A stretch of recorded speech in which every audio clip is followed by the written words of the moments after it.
Wasp Quantumania post-credit scene, and let's see what this is. Cosmic Host versus say about this and check this out.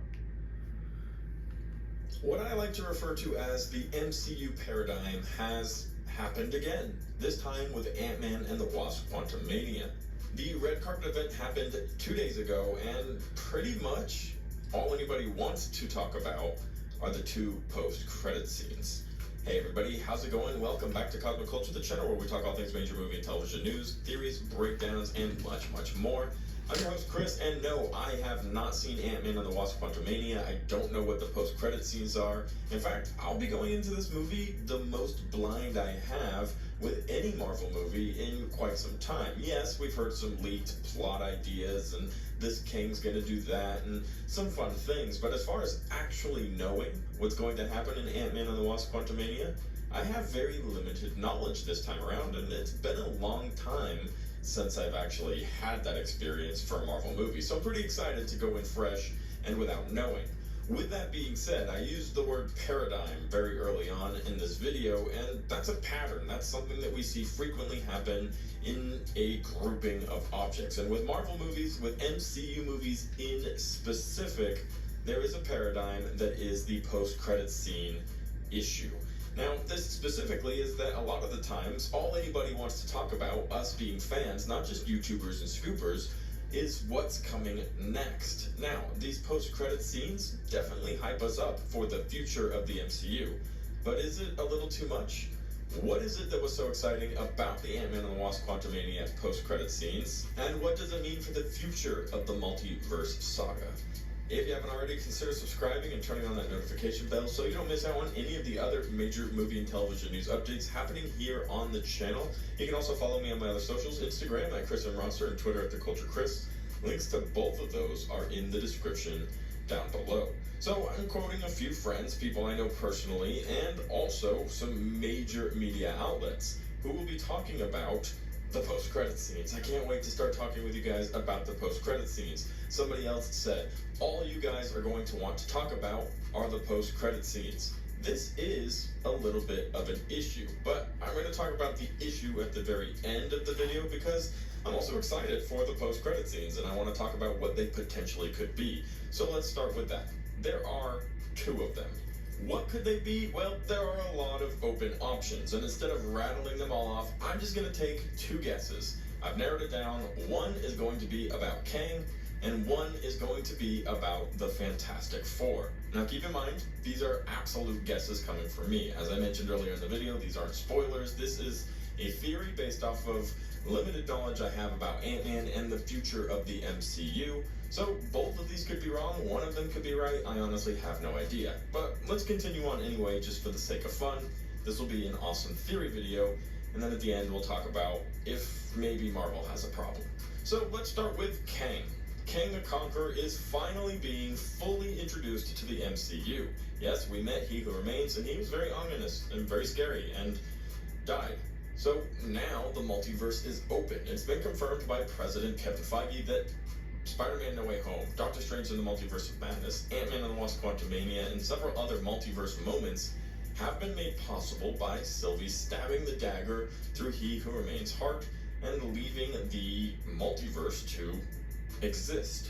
He Who Remains was very simply keeping one timeline so that no other Kangs could come out of the woodwork and cause multiversal mayhem and disorder. That was made very clear. He said several times, kill me and find out, basically. And one of his more popular phrases, if you think I'm evil, wait until you meet my variants.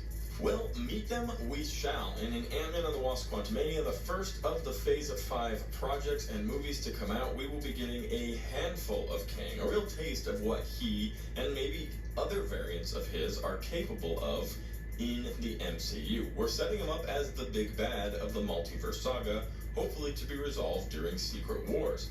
We have a pretty good running assumption that Kang Dynasty will end with Kang or Kangs winning. Secret Wars, which may now be a two-part series, will open up the recovery, exactly kind of like the pattern we saw with Infinity War.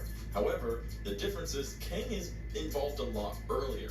We saw several moments of Thanos post-credit scenes specifically throughout the Infinity Saga. However, in the Multiverse Saga, Kang is going to be a present baddie for, the entire thing now from this point on. We were introduced to him in Loki, and in Phase 5 and Phase 6, we're going to see lots of Kang and the effects he's having in the MCU. A lot of what is going to happen in a post-credit scene about Kang is kind of hard to guess if you don't know what happens in the movie. So, does Kang escape? Does this Kang in particular die, leaving a different, scarier Kang to come out? It's been made very clear by many of the trailers that have released that this Kang is stuck in the quantum realm. And he has a time chair, but he needs a device to power it in order to escape. We even saw in the most recent trailer that Kang's very angry at whoever it was that got him stuck there, which many people are thinking might be Janet Van Dyne during her extended stay in the quantum realm.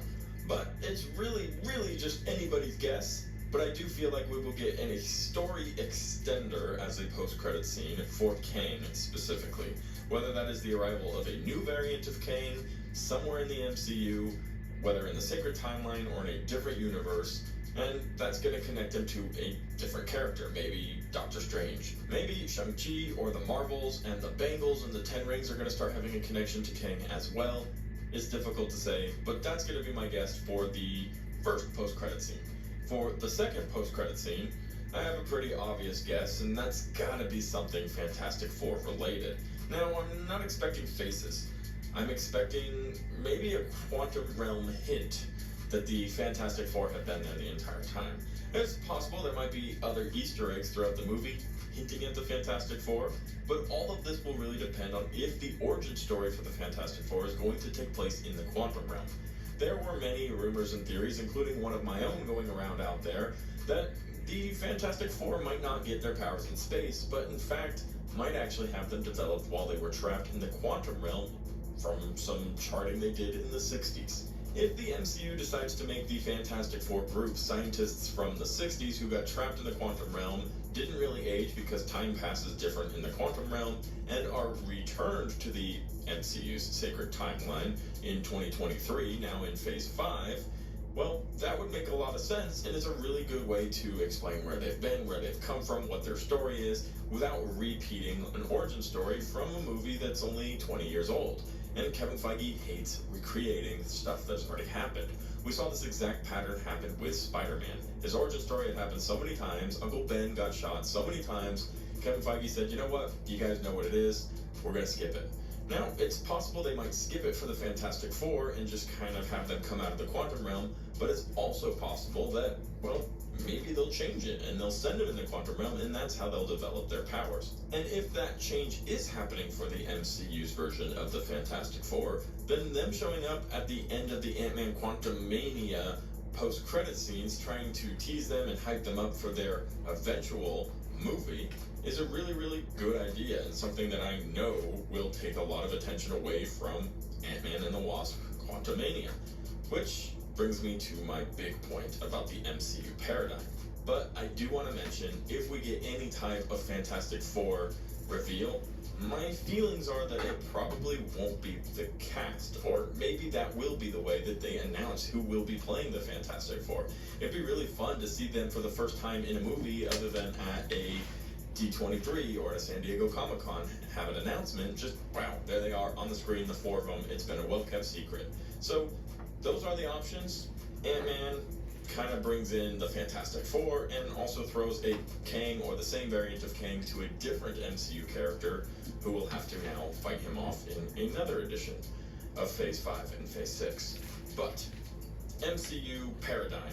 I've strung you along enough, and you guys kind of probably know where I'm going with this. Is it an issue? The entire movie's about to come out, and all anybody wants to talk about are the two post-credit scenes, which, yes, build and get us excited for the future of the MCU. But should we not take a moment to enjoy the movie we just had? I heard a lot of really good things about Ant-Man 3. How it was very visually stimulating, how the story was a lot of fun, how a lot of jokes hit really well, and how Kang is a very compelling new big bad in the MCU, and potentially we're going to see some pretty crazy stuff from him.